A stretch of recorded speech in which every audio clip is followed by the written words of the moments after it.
Hi everyone, my name is Carol Dow and thank you so much for joining me. I want to explain the video you're about to watch that I recorded in Juneau, Alaska. It was after a releasement of a dark entity from a new mother and her baby.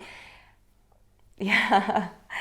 I've been doing this for a long time and I've never recorded any of the releasements I've done around our world. I've recorded the releasements of spirit releasement therapy, of demons and dark entities and lost souls and fragments and all of that through my client sessions, of course, for liability purposes, but I've never recorded any releasements or the results or the aftermath of them. And the video you're about to see is not of the actual releasement. That's something that's sacred, and I just choose not to record. But at the same time, I recorded the responses from the new mother and her 3-month-old baby. And I did the releasement on her and her baby because the entity attachment attached to her before she got pregnant, which means the entity had residue in the baby. So I had her sit down and hold her baby in front of her as if she was before, like if she was pregnant. And so I ended up doing that for her. So the video you're about to see is the reactions to what happened.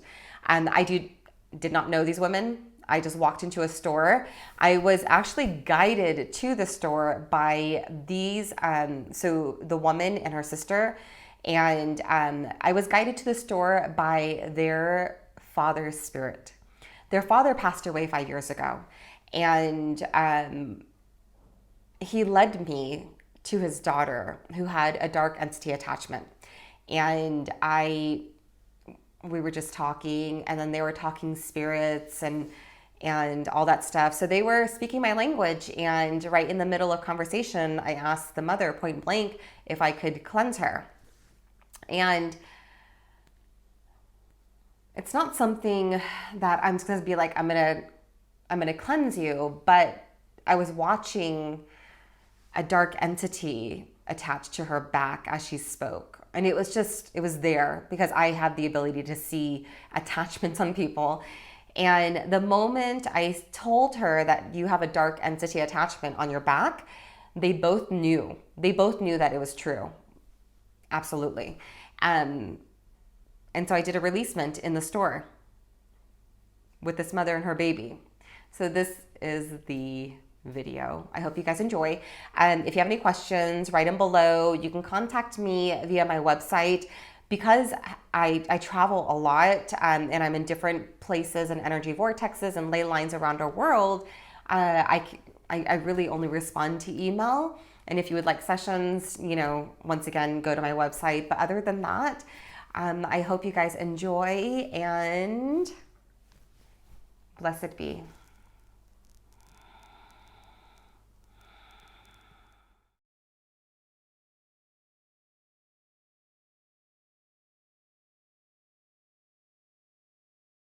Not to be dramatic, but it seems so much brighter in here. Like everything, like lights are beaming at me right now. Like, when you watch a movie and like things just like when you go they from a dark out. screen Yeah. to a really bright one. Like, I notice all the light in this room.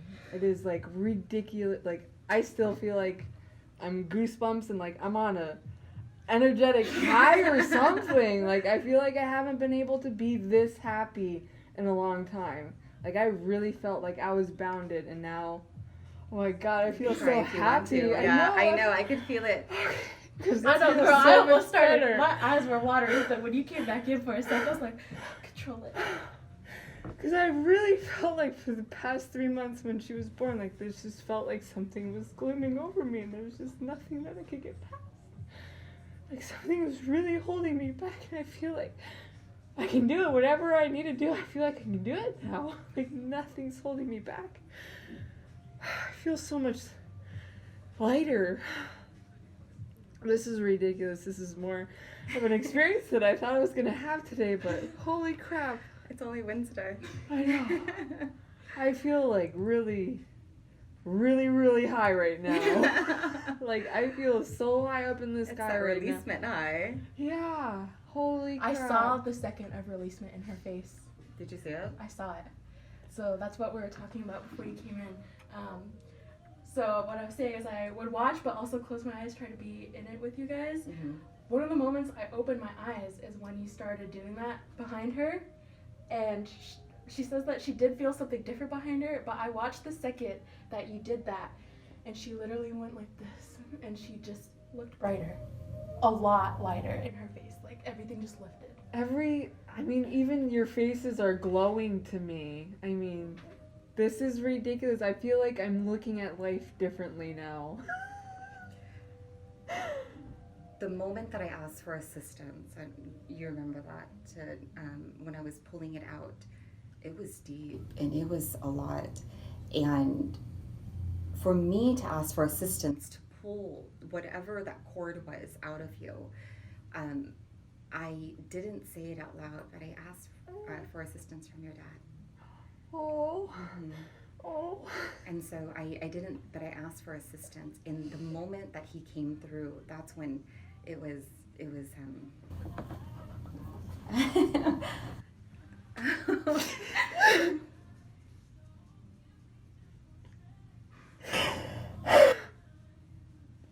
I know he's around, and I know he's looking out for me. I know he's been there for a reason lately, and I just didn't know why. It was like something's gonna happen, or something's already happening, and I feel so good to hear that you asked for assistance. It really does. I'm thinking about him a lot lately. A lot, actually. And he's like, when he was alive, he was 6'6", and he was huge. 280 pounds. But the last 10 years of his life, he was paralyzed from the waist down. And so my mom and I became caregivers to him, and I gave up my whole life in high school, my life after high school, all the way up until the day he passed. I was his daughter. I was his go-to girl, and I just wanted him to meet my baby girl for so long. he's protecting you because he sent me here. That is just so amazing in so many different ways, and I believe it. I believe it. I believe you're here for a reason, that you're following ravens for a reason. You're to help a raven. people. You are here to help people, and I believe it. I feel it. I definitely feel so different. I feel so good. I didn't know what was holding me back. I've always been this go-getter, this amazing person on top of everything. I just felt so weighted down lately. Oh, like I just couldn't get up over this hill or something that I've been trying to get over for months now. I just couldn't breathe. Everything was heavy for the longest time. I felt so anxious. This is the first time I don't feel anxious in a long time. I feel emotional, but not anxious. It's that good releasement emotion. Holy crap. When I was walking past, I was just walking past and I was going to go to my car, but then I walked out of Heritage Coffee and I was supposed to make a left to go up the hill to my car, but something was like, no, just go straight this way and we'll catch a left the other way. And I was walking, and then I stopped and I looked, and that's when I walked in here. Aww. Yeah. That's so amazing. I'll believe it. That's Thank you amazing. for helping my sister. You're welcome. Yes. I can't believe how much I can just breathe now. Because it gave me chills once you said it was on your back. Like, I knew it. You knew it. I knew it. Yeah. That even made sense to me. When you said that, I was like, Mm-hmm. following you. And she... Have you ever seen, let me show you this picture of a cartoon. This is what, the second you said it was on her back, this is what I pictured.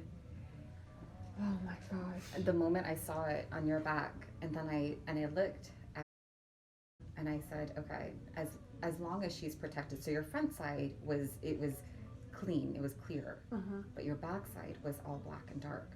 And so that's why I was just like, I'm like, okay, but in order for me to do the releasement, is she holding her or not? And the process is of you holding her because she is a part of you. Uh-huh. This is an anime I used to watch where his spirit literally is like an abusive little thing, and it literally lives out of his back right here. This character. I And wonder the how second long you- it's been on me Yep. for. It's been a minute. It's been a while. It manifested darker and deeper. I don't know what has transpired. Because 13 and a half years ago is when my sister passed away. She killed herself. And from that point on, I felt like before my dad passed that I was coming up and I was doing a lot better. But then after he passed, I felt that huge darkness again. But I wonder if something's been looming over me ever since my sister passed. No, I don't think that's it. I think this has to do with your mom. Oh, yes. My mom and I I'm- aren't talking. I bet you this shit attached to you when you left Anchorage. Yeah, I had a really bad year. Not last year, the year before I was pregnant with Actually, her. you need to hold on to her. She needs to connect with you in Um, this moment of energy. She's a real alcohol abusive mother, and she didn't used to be. She was sober while my dad was alive, and I kind of got trapped in Anchorage living with her for a year, and it damaged my psyche, damaged everything that I was living for, and finally saved up enough. I got out of there, came back to Juneau, my hometown, and I found this job after I found out I was pregnant with her last year. And from that point on, I've been working at building my life. I mean, basically taking whatever she burned inside my brain that isn't true out and trying to put new thoughts that I am this awesome person, and I haven't talked to her since, I guess, April, when I told her I was pregnant with her, and she left me, hasn't talked to me since. But lately, I was just telling her this morning. Was it this morning? I feel like there's something telling me something's gonna happen to her. I keep thinking about her. I feel like she's gonna talk to me, or something bad's gonna happen to her, or I just feel this weird, strong connection to her right now, and it's not good. And I haven't felt something like that since we stopped talking. And it's only been, I guess, ever since she was born that feeling has like manifested and got even worse every day. And I feel like every week I'm telling her, I feel like my mom's gonna show up out of nowhere, or I feel like she's gonna call, or I feel like somebody's gonna call me and tell me that she's gonna pass away. And I've been just thinking, besides all of the horribleness stuff, honestly, I just want her to meet her granddaughter. And I want her to get over her horrible problems just to be able to meet this bundle of joy. She's totally a bundle of joy. Does she need a diaper change? She's just being... Nope, she's just exactly like her mom. No, this is a good sentence. She's just sensitive to energy, and so this rough topic her mom is talking about is She probably... started switching. She's always been like that, even since she was in the womb. Like when I would get anxious. She's Actually, really sensitive. she really switched when you started talking about your mom. Mhm. Interesting. The intergenerational traumas here within the Native communities I am learning about, and the program that I'm creating is based upon the releasement of becoming the catalyst, because what we were taught in our homes, because there's a lot of dysfunctional families around the world. It's normal. And it's up to us to become, first, number one, aware that what's happening with us, and then take a look at our environment. And then this is what I'm creating now as I sit at the elder's house and I read and write, because you, like, even with the elder who I'm staying with, she told me, she said, I prayed to God on my knees the day before for help, for guidance, and the next day she was led to the drum circle where we met. And you weren't there because I was telling you not. And then so ever since then I've watched her go from very meek, timid, and shy to to just being reborn again in regards to she could feel like she could do anything. And with such a short time I've been in impacts I've been making with certain people, I'm like, okay. You've probably just found your niche of people who need your help. Yeah. Because honestly, you seem like you've been here forever, though. I look at you and I feel like I've seen you at community events, Yeah. like helping out. Like I feel like I've known you for a long time. You speak my language in regards to entities and attachment, because when I travel the world, and I come from Southern California, everyone there, a lot of people are like light and love and rainbows and all that stuff, which is great. And I really appreciate anyone on their journey of healing. But at the same time, I deal with like very dark, people who contact me, they are in the going through some dark shit. dark stuff, which means they have really dark attachments. And when I tell people this is what I do, I release dark entities and traumas and curses and cords. People are like, "Ooh, wow!" They're like, "Okay." But girl. you guys are like, "I had this entity over here." I'm not kidding. I You was found like, your niche. This okay. is literally the place where people believe this. I know. I know. So I'm sitting